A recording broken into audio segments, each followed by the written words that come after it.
Hello again. In this problem, we're going to look at an average cost problem.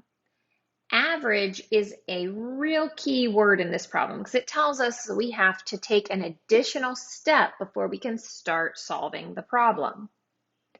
So let's think about what an average is in general. If you had an average and say I had 5 students and their test scores were, I don't know, 82, 99. These are some really good students. And we said, let's find the average. What would I do with all those test scores? I would add them up and divide by the quantity of test scores. In this case, that would be dividing by 5.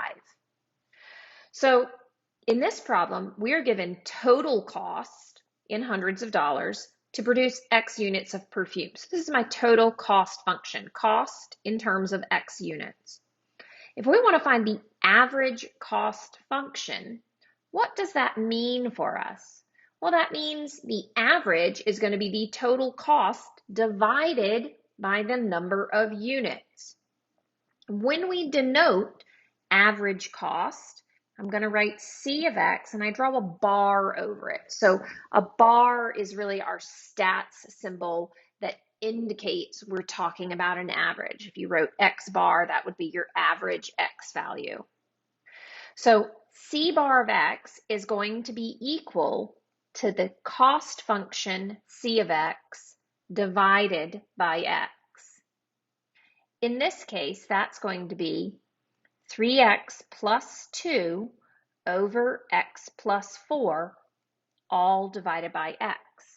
Now remember, division is the same as multiplication by the reciprocal. So I can say 1 over x instead of divide by x. I'm going to say times 1 over x. And so 1 over x times 3x plus 2 over x plus 4. And what I see is that C of X bar, my average cost function, is going to be 3x plus 2 over x squared plus 4x, distributing that lone x to the two terms in the denominator. So again, when you see the word average, that means you're going to take your whole function and divide it by x, or whatever your independent variable is. Instead of x, you might have a t. So average cost, C bar of x, which represents average cost, is my cost function C of x divided by x, which is what I have found right here. So there's my answer for A. All right, so the next part says find the marginal average cost function. And when we see that word marginal, that indicates that we need to find a derivative. So we're going to find C prime of x bar. So we're going to find the derivative of this average cost function. And if we look at our average cost function, we have a numerator and a denominator. So since I have a numerator and a denominator, I'm going to use my quotient rule. Top over bottom, numerator over denominator. The pattern is bottom, the denominator, times the derivative of the top, the numerator, minus the numerator times the derivative of the bottom, the denominator, all over that denominator, the bottom squared. All right, so let's jump right in. For part B, C prime of x bar, my marginal average cost. Well, bottom, x squared plus 4x times the derivative of the top. Derivative with respect to x of 3x plus 2 minus the top, 3x plus 2, times the derivative with respect to x of the bottom, which is x squared plus 4x. All of that is over the bottom, x squared plus 4x quantity squared. So that's my setup. Now I need to find my derivative, c prime of x bar. So I've got x squared plus 4x. The derivative here of 3x plus 2 is 3 minus 3x plus 2. And the derivative of my denominator, that's going to be 2x plus 4 using the power rule. So we have that all over the bottom squared. Do remember that we do not want to multiply that bottom out. Generally speaking, we leave this in factored form. So I'm going to distribute and FOIL, and then distributing that minus, I will combine like terms. So when I distribute that 3, I have 3x squared plus 12x. Minus comes down. I'll FOIL these. I've got first 6x squared, outer, that's going to give me 12x, inner 4x, and the last gives me 8. Now I'll distribute this minus and combine like terms. Distributing that minus negates these 4 terms I have in the parentheses here. And I can see that 3x squared minus 6x squared, that's going to give me negative 3x squared, plus 12x minus 12x are going to cancel, so I have minus 4x, and then I have minus 8, all of which is over x squared plus 4x quantity squared.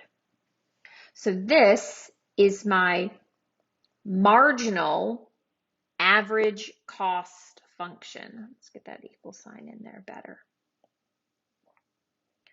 So that's what we have. I'm going to clean my screen up.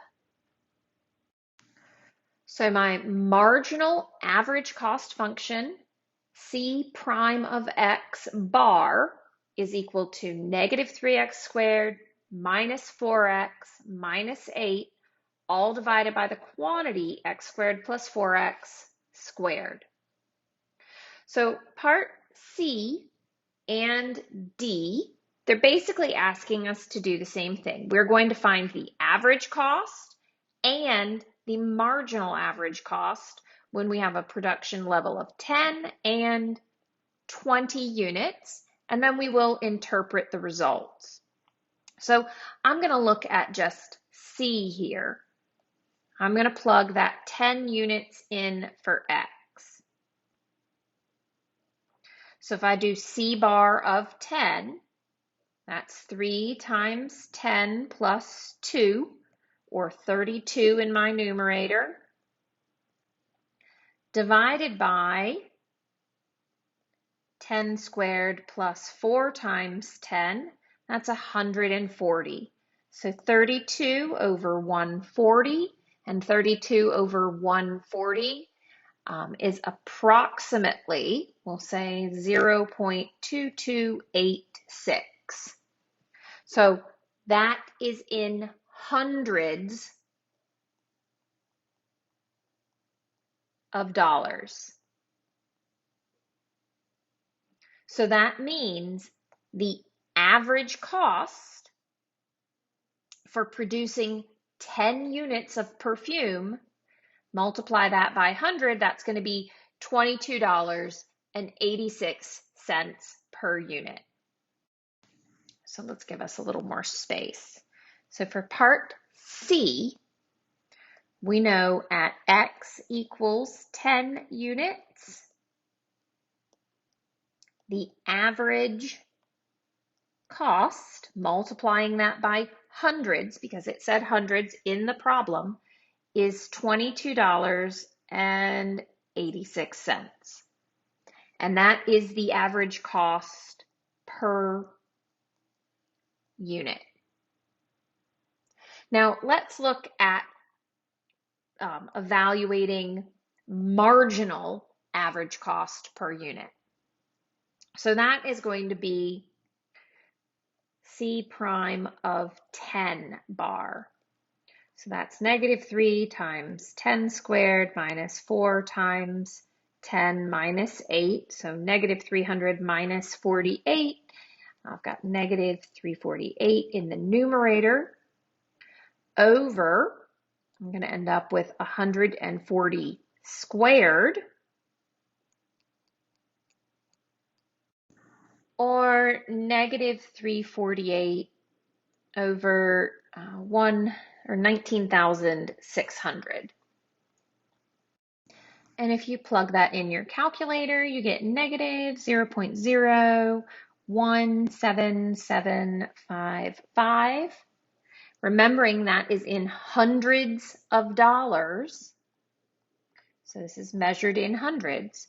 And so this means at 10 units, we'll say also at x equals 10, the marginal average cost is decreasing.